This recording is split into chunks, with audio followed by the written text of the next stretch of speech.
एक गांव में एक बहुत बड़ा ठग रहता था, जिसका नाम था हाजी अब्दुल रहमान। उम्र ढल चुकी थी, हाथ पांव अब पहले जैसे मजबूत नहीं रहे थे और दिमाग की ताकत भी कम होती जा रही थी। दिन भर वह बस आराम फरमाते, लेकिन दिल के अंदर एक भारी बोझ छुपा था। वह हमेशा इमरान और अकरम के भविष्य के लिए फिक्रमंद रहते थे। एक दिन हाजी अब्दुल ने अपने दोनों बेटों को बुलाया और बोले, सुनो मेरे बेटों, आज मैं तुमसे एक जरूरी बात करना चाहता हूं। शायद तुम्हें नहीं पता कि ठगी हमारा पुश्तैनी धंधा है। मेरे दादा, परदादा और बाप सभी बड़े माहिर ठग थे। उन्होंने तरह तरह की ठगी करके हमारे खानदान का नाम रोशन किया। मैं भी अब तक यही करता आया, लेकिन दुख की बात यह है कि तुम दोनों ने इस धंधे की ओर कभी ध्यान ही नहीं दिया। इसीलिए मुझे रात दिन फिक्र रहती है कि मेरे बाद तुम दोनों का क्या होगा। हमारी ये पुश्तैनी विरासत कौन संभालेगा? ये सुनकर बड़ा बेटा इमरान बोला, अब्बू, आप हर वक्त चिंता करते रहते हैं। मैंने तो कई बार कहा है कि आपको हमारे खानदानी धंधे की फिक्र करने की जरूरत नहीं। आपके बाद मैं ये जिम्मेदारी संभालूंगा और खानदान का नाम और ऊंचा करूंगा।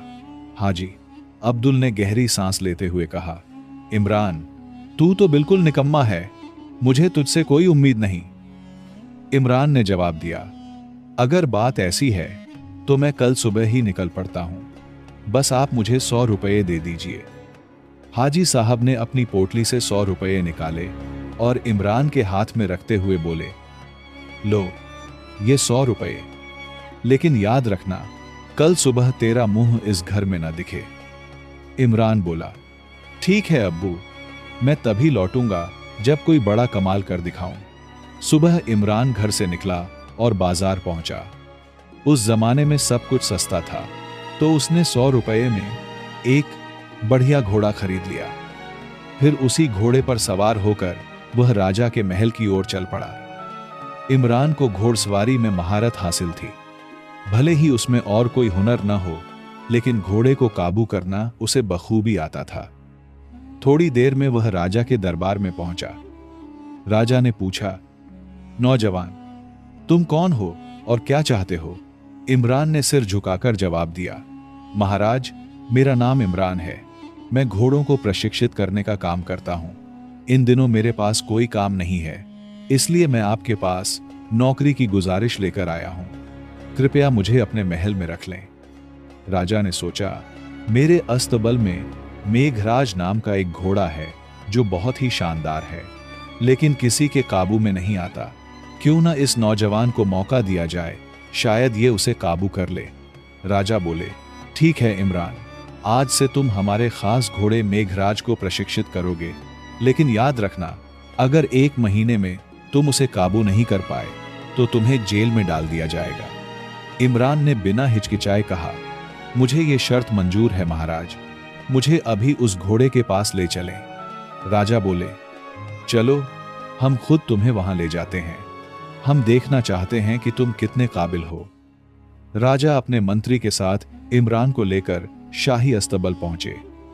वहां उन्होंने मेघराज की ओर इशारा करते हुए कहा, यही है मेरा प्यारा घोड़ा मेघराज, इसे तुम्हें काबू करना है।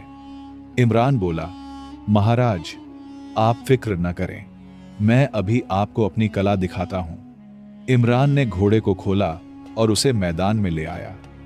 उसने मेघराज को काबू करने की कोशिश शुरू की, लेकिन घोड़ा बार बार उछल कूद कर उसे अपनी पीठ पर चढ़ने नहीं देता। जैसे ही इमरान उसकी पीठ पर चढ़ता, मेघराज उसे झटक कर नीचे गिरा देता। ये देखकर मंत्री बोला, महाराज, मुझे नहीं लगता ये नौजवान मेघराज को कभी काबू कर पाएगा। राजा ने जवाब दिया, मुझे ये नौजवान साहसी लगता है, मेरा यकीन है कि ये जरूर कामयाब होगा। और राजा का यकीन सही निकला। इमरान ने हार नहीं मानी। कई बार गिरने के बाद आखिरकार वह मेघराज की पीठ पर मजबूती से बैठ गया और मैदान में कई चक्कर लगाए। ये देखकर राजा खुश होकर बोले, वाह, मैंने कहा था ना, ये नौजवान कमाल का है। मंत्री ने सिर झुकाकर कहा, आप सही कहते हैं महाराज, मैं इसे पहचान नहीं पाया, ये वाकई काबिल है। तभी इमरान ने अचानक घोड़े का रुख मैदान से बाहर की ओर मोड़ा और तेज रफ्तार से भाग निकला। ये देखकर मंत्री घबरा गया और बोला, महाराज, ये तो घोड़े को चुराकर भाग रहा है। मुझे लगता है ये कोई ठग है। राजा ने तुरंत सैनिकों को आदेश दिया, इस चोर का पीछा करो और इसे पकड़ लाओ। सैनिक घोड़े के पीछे दौड़े, लेकिन इमरान का घोड़ा मानो हवा में उड़ रहा हो। देखते ही देखते वह सैनिकों की नजरों से ओझल हो गया। इमरान दिन भर घोड़े को दौड़ाता रहा और रात होते होते एक घने जंगल में पहुंच गया। रात उसने पेड़ के नीचे बिताई। सुबह उठकर उसने सोचा, इस जंगल के पार एक और राज्य है, क्यों न वहां जाकर ये घोड़ा बेच दूं। इमरान जंगल पार करके दूसरे राज्य की सीमा में पहुंचा। वहां उसने राजा के महल का पता लगाया और सीधे महल के द्वार पर जा पहुंचा। पहरेदार से बोला, मैं एक घोड़ा व्यापारी हूं और महाराज को एक अनमोल घोड़ा बेचना चाहता हूं। पहरेदार ने उसे राजा के सामने पेश किया। इमरान ने राजा से कहा, महाराज की जय हो, मैं घोड़ों का व्यापारी हूं। मेरे पास एक खास घोड़ा है जो मैंने आपके लिए बचा रखा है। राजा ने रुचि दिखाते हुए कहा, ठीक है, लेकिन पहले हम उसे देखना चाहेंगे। अगर वो हमें पसंद आया तो हम उसकी पूरी कीमत देंगे। इमरान बोला, महाराज, घोड़ा महल के द्वार पर खड़ा है। राजा बाहर आए और जैसे ही उनकी नजर मेघराज पर पड़ी, उनकी आंखें चमक उठीं। उन्होंने कहा, वाह, क्या शानदार घोड़ा है, इसकी कीमत क्या है? इमरान ने विनम्रता से जवाब दिया, महाराज, बस 10,000 स्वर्ण मुद्राएं। राजा ने तुरंत कहा, मुझे यह कीमत मंजूर है। उन्होंने मंत्री को आदेश दिया, इस व्यापारी को 10,000 स्वर्ण मुद्राएं दे दो और घोड़े को शाही अस्तबल में भिजवाओ। मंत्री ने आदेश का पालन किया। इमरान को 10,000 स्वर्ण मुद्राओं की थैली मिली और मेघराज शाही अस्तबल में पहुंच गया। इमरान ने हाथ जोड़कर कहा, खुदा आपका भला करे महाराज, और खुशी खुशी घर लौट आया। घर पहुंचकर इमरान ने अपने अब्बू हाजी अब्दुल और भाई अकरम को सारी कहानी सुनाई और सारी कमाई उनके सामने रख दी।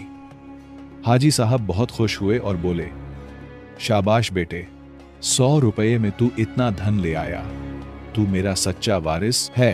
ये देखकर छोटा बेटा अकरम बोला, अब्बू, अब मैं भी अपना कमाल दिखाऊंगा।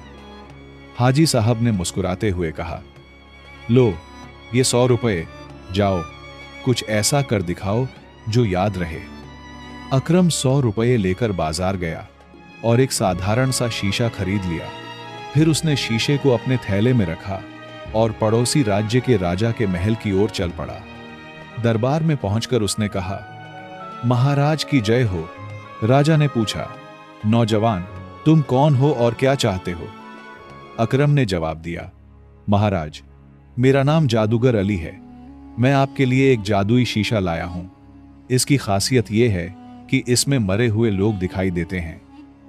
राजा चौंक पड़े और सोचने लगे, अगर यह सच है तो मैं अपने मरहूम माता पिता को देख सकता हूं।